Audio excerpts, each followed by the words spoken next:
নমস্কার, কেমন আছেন আপনারা? আশা করি ভালোই আছেন। আমিও মোটামুটি ভালোই আছি। এটা যে দেখছেন কোনো একটা মন্দিরের লাইন। হ্যাঁ, এটা একটা মন্দিরেরই লাইন বটে। হঠাৎ করে একদিন একটা ছুটির দিনে পৌঁছে গিয়েছিলাম এইখানে। অনেক দিন ধরে যাওয়ার ইচ্ছা ছিল।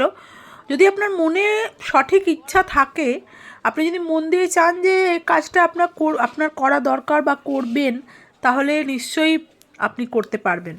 কোনো প্রতিকূলতাই বা কোনো বাধাই আপনার কাজ হবে না। তো যাই হোক, অনেক দিন ধরে আমার ইচ্ছা ছিল নৈহাটির মায়ের মন্দিরে যাওয়ার। তো হঠাৎই একদিন হয়ে গেল সময়। ছুটির দিনে তাড়াতাড়ি করে কাজকর্ম করে নিয়ে খাওয়া দাওয়া না করেই আমি চলে গেলাম মন্দিরে। তো বেশি দূর নয়, আমি ভেবেছিলাম যেটা অনেকটা দূর, তা নয়, খুব যে বেশি দূর তা না। ভালোই লাগলো, দর্শনও ভালো হলো, ঘোরাঘুরিও হলো।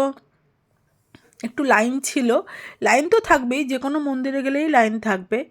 আর সেদিনকে কোনো বিশেষ ব্যক্তি আসার কথা ছিল, তাই জন্য অনেক পুলিশ ওখানে, পুরো একদম পুলিশে ভর্তি হয়ে গেছে, আর অনেকটা লাইনও পড়েছে।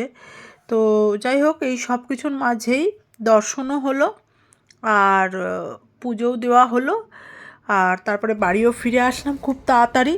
যতটা ভেবেছিলাম দেরি হবে, অতটা দেরি হয়নি। আসলে আমাদের দমদম থেকে নৈহাটির পুরোপুরি ট্রেনের যাত্রা হচ্ছে 1 ঘন্টার। আর আমার বাড়ির থেকে দমদম ওই আধা ঘন্টার মতন।